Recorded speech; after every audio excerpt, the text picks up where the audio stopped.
8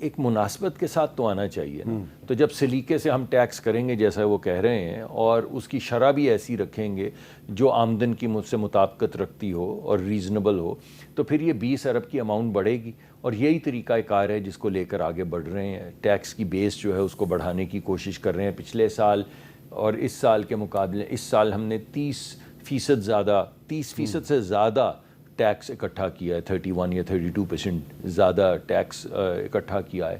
لیکن جو اس کی ترتیب ہے, جو اس کا پھیلاؤ ہے, انڈائریکٹ اور ڈائریکٹ ٹیکسیشن کی جو تفریق ہے, اس میں بہتری کرنا بہت زیادہ ضروری ہے. اچھا, ابھی اور اسی طرف آپ کو کچھ اس کے ڈائریکشن کل نظر. ابھی آپ نے غور کیا, مصدق ملک صاحب نے کہا کہ انشاءاللہ اگلے سال جب ہم دوبارہ بجٹ نہیں ڈیجیٹائزیشن نہیں, میں نے آپ کو سہولت اور ڈیجیٹائزیشن کے حوالے سے کہا, ٹیکسیشن کے بوجھ کے حوالے سے نہیں کہا. میں کلیئر کرنا اگلے سال آپ ہی کریں گے نا, پہلی بات نہیں, پہلے تو میں ایک تو سال کل بھی نیا ٹیکس ایئر یہ بجٹ کے بعد شروع ہو جائے گا, تو ایک اگلا سال تو آیا بھی کھڑا ہے. ہاں, میں یہ کہہ رہا ہوں کہ اگلے سال اور اس سے اگلے سال بھی انہوں نے ہی پیش کرنا ہے. آپ کو اس پہ کوئی اعتراض نہیں ان کی بات؟ نہیں, ہمیں بہت اعتراض ہے. بات یہ ہے کہ پہلی بات تو یہ کہ آئی ایم ایف نے کہا ہے کہ اب سبسڈیز کوئی نہیں ہوں گی. ماشاءاللہ بجٹ آنے سے پہلے انہوں نے شوگر کی ایکسپورٹ کی اجازت دے دی ہے, پوری سبسڈیز, تاکہ ہمارے جو اپنے لوگ ہیں ان کو تو مل جائے نا جو کچھ اربوں ڈالر روپے انہوں نے پہلے بنانے. اس میں تو کوئی سبسڈی نہیں, کیا بات نہیں اس میں تو آپ نے ماشاءاللہ رپورٹ لکھی تھی, آپ اتنا بڑا آپ اچھا تبصرہ کر رہی ہیں, تو یہ بتائیے نا اس میں سبسڈی کہاں ہے؟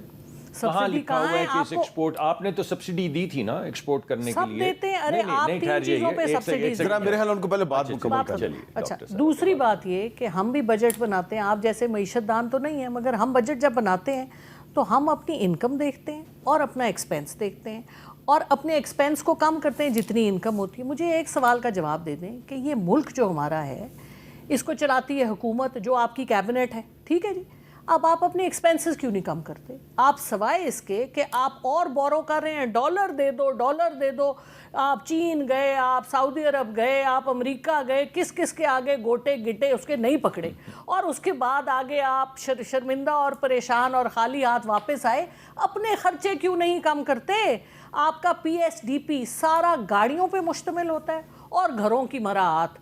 آپ کیوں نہیں اپنی بیوروکریسی کو کنٹرول میں لے کے آتے؟ آپ 18ویں ترمیم کے بعد آپ نے سارے ڈپارٹمنٹ فیڈریشن میں رکھے ہوئے, کیوں آپ نے رکھے؟ بند کریں ان کو, بند کریں. یہ جو اتنا بڑا ٹیکس پیئر کے اوپر آپ نے بوجھ ڈالا ہوا ہے, آپ نے جو مراعات دی ہوئی ہیں پریزیڈنٹ, اور اس میں میں یہ بات نہیں کر رہی کہ ہمارا پریزیڈنٹ یا آپ کا پریزیڈنٹ, یہ جو بھی بڑے بڑے عہدے ہیں, chief justice, president, prime minister, جو بھی بڑے بڑے عہدے ہیں, جو تاحیات چیئرمین سینٹ انکلو, جس نے اپنی نوکروں کو 10 نوکر تاحیات گھر کے کرائے, بھئی کس خوشی میں؟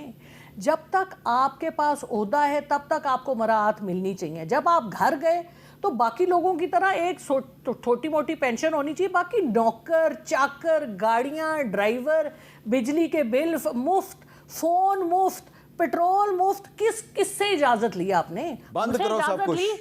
ہم ٹیکس پیئر ہیں, ہم نہیں دینا چاہتے یہ پیسے, ہم بند کروانا چاہتے ہیں. یہ بند کریں اس کو, آپ حکومت ہیں اس وقت, کریں. اگر آپ میں اتنے گٹس ہیں ہم یہ کریں گے. آپ لوگوں نے کچھ نہیں کرنا. آپ نے اسی طرح ہمیں یہ اکنامک سروے کا آئی واش دے کے نمبر اوپر نیچے کر کے آپ نے کہنا ہے چلو جی ہوں اگلا بجٹ آ گیا, اور اچھی اورنگزیب صاحب کی تعریفیں کر کے آگے چل پڑیں. چلو جی, میں ایک بریک لیتا ہوں. بریک کے بعد میں مصدق ملک صاحب سے پوچھوں گا کہ کیا کچھ بند کریں گے. یہ بریک کے بعد دوبارہ ملتے ہیں.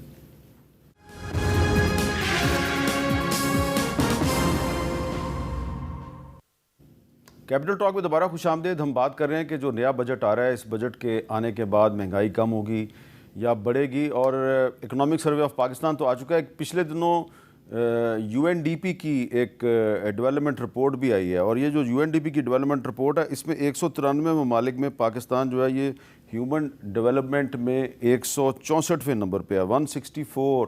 اور پتہ ہے کون کون سے ممالک جو ہیں وہ پاکستان سے اوپر ہیں؟ اس میں ایسے افریقی ممالک ہیں کہ میں ان کا نام لے کے آپ ہم وطن پاکستانی بھائی اور بہن جو ہیں آپ کا دل نہیں توڑنا چاہتا, لیکن بہت سے ایسے افریقی ممالک بھی ہیومن ڈیولپمنٹ انڈیکس میں ہم سے اوپر چلے گئے ہیں, جن کا کہ یہاں پہ تانا مارا جاتا تھا, وہ تم ایتھوپیا سے آیا ہو اور تم وہاں سے آئے ہو. میں دوبارہ نام نہیں لے رہا کیونکہ میں ان ممالک کو ریڈیکیول نہیں کرنا چاہتا. اچھا ڈاکٹر صاحب, یہ جو باتیں کی وقفے سے پہلے ڈاکٹر زرکا صاحبہ نے, آپ پہلے ویسے کہہ چکے ہیں کہ کل جو بجٹ آ رہا ہے اس میں کچھ چیزیں سبسڈیز کم ہو رہی ہیں, لیکن جب تک پاکستان میں پولیٹیکل سٹیبلٹی نہیں آتی تو اکنامک سٹیبلٹی کیسے آئے گی؟ یہ بات ٹھیک ہے جی آپ کی, 100% ٹھیک ہے. میں اس وقت بہت زیادہ پریشان نہیں ہوں معاشی مستقبل کے لیے, لیکن جس طرح کا سیاسی تناؤ ہے اور جو سیاسی ہمارا مزاج بن گیا ہے, جس میں ہم مل جل کے ملکی مفاد میں یا غریب آدمی کے فائدے کے لیے لیجسلیٹ بھی نہیں کر پاتے, آپس میں بات بھی نہیں کر پاتے, یہ ایک بہت بڑا مسئلہ ہے. اور اگر یہ سیاسی تناؤ ختم نہیں ہوگا تو معاشی ٹھہراؤ جتنا بھی آتا چلا جائے ہم آگے نہیں بڑھ پائیں. ایک اچھی خبر سناؤں آپ کو؟ جی تحریک انصاف کے چیئرمین گور خان صاحب نے آج اڈیالہ جیل میں عمران خان صاحب سے ملاقات کی, اس کے بعد انہوں نے کیا کہا ذرا سنیں. خان صاحب بارہا کہہ چکے ہیں کہ میرے ساتھ جو زیادتیاں ہوئی ہیں میں اس کو معاف کرنے کے لیے تیار ہوں اور وہ میں معاف کرتا ہوں, اور ہم انشاءاللہ تعالی اب ڈائیلاگ اتحاد کے بیس پہ بھی محمود خان اچکزئی کے سربراہی میں اپنا ڈائیلاگ کنٹینیو کریں گے. آج خان صاحب نے اس کی بھی اجازت دی کہ ڈائیلاگ کو آگے محمود خان اچکزئی صاحب بھی آگے بڑھائیں.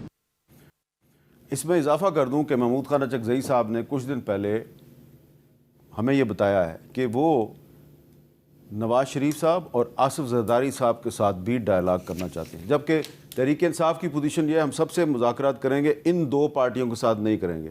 لیکن آج گور خان صاحب نے جو کہا ہے تو اس کے مطابق اگر اچکزئی صاحب کو ٹاسک دیا گیا ہے تو وہ سب کے ساتھ مذاکرات کریں گے انکلوڈنگ یور پارٹی. آپ کے خیال میں یہ ایک پولیٹیکل بریک تھرو نہیں آج؟ میں تو اس کو بڑا خوش آئند سمجھتا ہوں. بریک تھرو کچھ دن میں عیاں ہو جائے گا, کیونکہ کچھ ہی دن پہلے وہ کہتے تھے کہ ہم آپ سے بات نہیں کریں گے, ان سے بات کریں گے. تو ہم کہتے تھے کن سے بات کریں گے, تو کہتے تھے ان سے بات کریں گے جن کا قبر تک پیچھا کریں گے. تو ہم کہتے تھے قبر تک پیچھا کریں گے یا بات کریں گے, کیا کریں گے؟ تو کہتے تھے یہ کیا بات ہوئی, ہم دونوں کریں گے, ہم بات بھی کریں گے, صرف انہی سے کریں گے جن کا قبر تک پیچھا کریں گے. صرف یہ بھی کہتے تھے کہ صرف انہی سے کریں گے جن کے پاس اصل اختیار ہے. جی وہی, اور پھر یہ بھی کہتے تھے کہ جن کے پاس اختیار ہے ان کا قبر تک پیچھا کریں گے. تو یہ کیا بات ہوئی؟ تو خان صاحب کیونکہ بڑے آدمی ہیں, یہ تو اب آپ تیلی لگا رہے ہیں. یہ تیلی میں کاہے کو لگاؤں گا, میں نے تو جو ان کے بیانات ہیں آپ کے سامنے پیش کیا, آپ چاہیں تو رد کر دیں. اب وہ اپنے ان بیانات کے قائم ہے, وہ تو ویڈیو پہ بھی قائم ہے جو چلی ہے, وہ تو جنرل سرفراز کے خلاف جو کیمپین ہوئی اس پہ بھی قائم ہے. نہیں وہ اب دنیا میں نہیں رہے. آپ کمال کرتے ہیں, انہوں نے ابھی کہا ہے کہ میں قائم ہوں, ابھی کہا ہے, ابھی انہوں نے کہا ہے کہ یہ جو ہوا ہے پچھلے دنوں. اچھا چلیں بھائی ان سے پوچھ لیتے ہیں یہ جو گوہر صاحب نے بات کی ہے. لیکن میں ایک اس میں اضافت کر دوں, دیکھیں کیونکہ میں دوسری طرف بات چلی گئی تھی, میں اگر آپ اجازت دیجیے. دیکھیے یہ بات خوش آئند ہے. ہاں. اگر حقیقت میں خان صاحب یہ بات کرنا چاہتے ہیں, اس کو سلجھانا چاہتے ہیں, اس کا اور کوئی طریقہ کار نہیں ہے. اگر ہم نے جمہوریت کے ذریعے بڑھنا ہے تو آپس میں ہی بیٹھ کے بات کریں گے نا. کچھ سینٹ میں کریں گے, چلے ناراضگی بھی ہو جائے گی, مگر بیٹھیں گے بات کریں گے تو کچھ سلجھے گا بھی, بات آگے بھی بڑھے گی. تو اگر یہ بات سنسیئر ہے اور اس بات کی کوئی اور انٹرپریٹیشن نہیں ہے تو میں سمجھتا ہوں بہت خوش آئند بات ہے. آپ کو یقین ہے کہ آپ کی پارٹی آج جو سٹیٹمنٹ دیا ہے گور خان صاحب نے اس پہ قائم رہے گی؟ ان کو یقین نہیں ہے. چلے ان کی تو ثواب دید ہے نا, وہ تو یہ کریں گے باتیں. دیکھیں نواز شریف صاحب نے بھی چلے میرا خیال ہے سب باتیں چھوڑ دیں, ہم نے ملک کو آگے لے کے جانا ہے. ہم چاہتے ہیں کہ ہمارے ملک میں جمہوریت ہو, یہ جو آئین کی اتنی پامالی ہو رہی ہے یہ بند ہو, اور جس طرح سے اس وقت ہیومن رائٹس وائلیشن, کانسٹیٹیوشن کی وائلیشن, جس طرح آپ ٹرائلز مس ٹرائلز وداؤٹ اینی کوئی آپ کا لیگل بیسس نہیں ہوتا, آپ لوگوں کو اٹھا لیتے ہیں, آپ ان کو جیلوں میں 1 سال سے لوگ پڑے ہوئے ہیں بغیر کسی مطلب ان کے اوپر کچھ پروو ہی نہیں ہوا. تو یہ سب ختم تبھی ہوگا جب پاکستان کے سب لوگ مل کے جمہوریت کی بات کریں گے اور ایک دوسرے کے ساتھ مل کے بیٹھیں گے, تبھی طاقت آئے گی نا.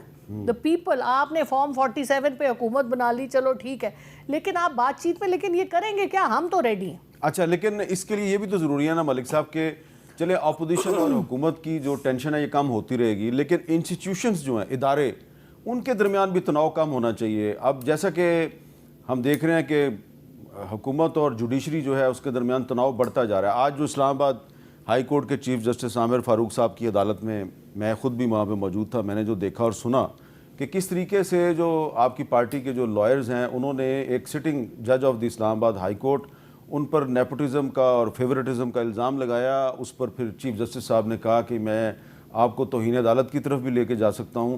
اور یہ سارا جو کچھ بھی معاملہ چل رہا ہے, آپ نہیں سمجھتے کہ یہ ٹینشن کم کیے بغیر آپ اسٹیبلٹی نہیں لا سکتے؟ میں سمجھتا ہوں جی یہ ادارہ جاتی تناؤ بھی گھٹنا چاہیے, سیاسی تناؤ بھی گھٹنا چاہیے, اور جو محور ہے سیاست کا یا جمہوریت کا وہ ایک عام آدمی کے مسائل کو حل کرنا ہے, اب اختلاف کرنا ہے ایک دوسرے سے. یہ صحیح راستہ ہے, اسی راستے پہ آنا پڑے گا. اگر ہم ٹھوکریں کھا کے بھی آئیں گے یہیں پر, کوئی راستہ ہمیں نہیں ملے گا. اگر آپ پرانی بھی ہماری تاریخ اٹھا کے دیکھ لیں تو یہاں وہاں سے ٹھڈے وڈے کھانے کے بعد آخر میں یہی بات ہوئی کہ اب مل بیٹھ کے بات نہ کر لیں, باقی تو سب ہم آزما چکے ہیں. تو میرے خیال میں یہی ایک بہتر راستہ ہے.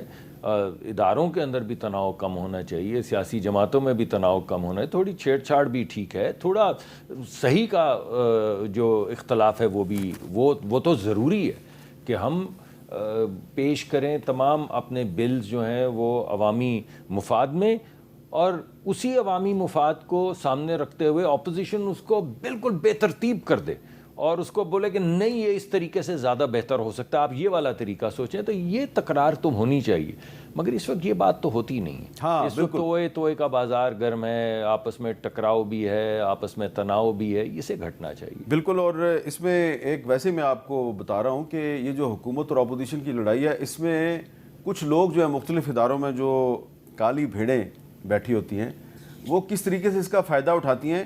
ایک پاکستان میں ادارہ FIA جو بھی حکومت آتی ہے اس کو اپنے سیاسی مخالفین کے خلاف استعمال کرتی ہے. PTI کی حکومت تھی تو وہ اس کو مسلم لیگ نون کے خلاف استعمال کرتی تھی, اب مسلم لیگ نون کی حکومت ہے وہ اس کو PTI کے خلاف استعمال کر رہی ہے. وہ دونوں حکومتوں کے ہاتھوں استعمال ہوتے ہیں, لیکن جب ان کو موقع لگتا ہے تو جو FIA کا مال خانہ ہے وہاں سے FIA کے لوگوں نے خود ہی اپنے ہی مال خانے سے کروڑوں روپے چوری کر لیے ہیں.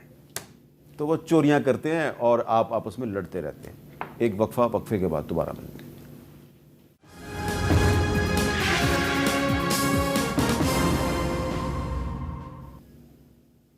کیپٹل ٹاک میں دوبارہ خوش آمدید. ہم وقفے سے پہلے بات کر رہے تھے کہ معاشی استحکام کے لیے سیاسی استحکام بھی ضروری ہے. اب آج ہماری جو وفاقی وزارت داخلہ ہے اس نے ایک نوٹیفیکیشن جاری کیا, اور وہ یہ ہے کہ جو لوگ پاکستان سے باہر چلے جاتے ہیں اور باہر جا کے وہ وہاں پہ سیاسی پناہ حاصل کرتے ہیں تو ان کے جو پاکستانی پاسپورٹ ہیں ان کو رینیو نہیں کیا جا سکے گا. اب ایسے لوگوں کی تعداد سینکڑوں اور ہزاروں میں نہیں ہے بلکہ لاکھوں میں ہے. ڈاکٹر زرکا صاحبہ, یہ ایک بڑا اہم ایشو ہے. ایک طرف تو ہم اس کو دیکھتے ہیں برین ڈرین کے پرسپیکٹیو میں کہ نوجوان جو ہیں وہ پاکستان چھوڑ کے باہر جا رہے ہیں. دوسرا اب اس میں ایک پہلو یہ بھی آ گیا ہے کہ حکومت نے اچانک نوٹس کیا ہے کہ یہ بہت سے لوگ جو ہیں یہ پاکستان سے باہر جاتے ہیں, کہتے ہیں جی پاکستان میں حالات بہت برے ہیں اور ہم پہ جبر و استبداد کے پہاڑ توڑے جا رہے ہیں, وہ سیاسی پناہ حاصل کر لیتے ہیں تو ان سے پاسپورٹ ہی چھین لو.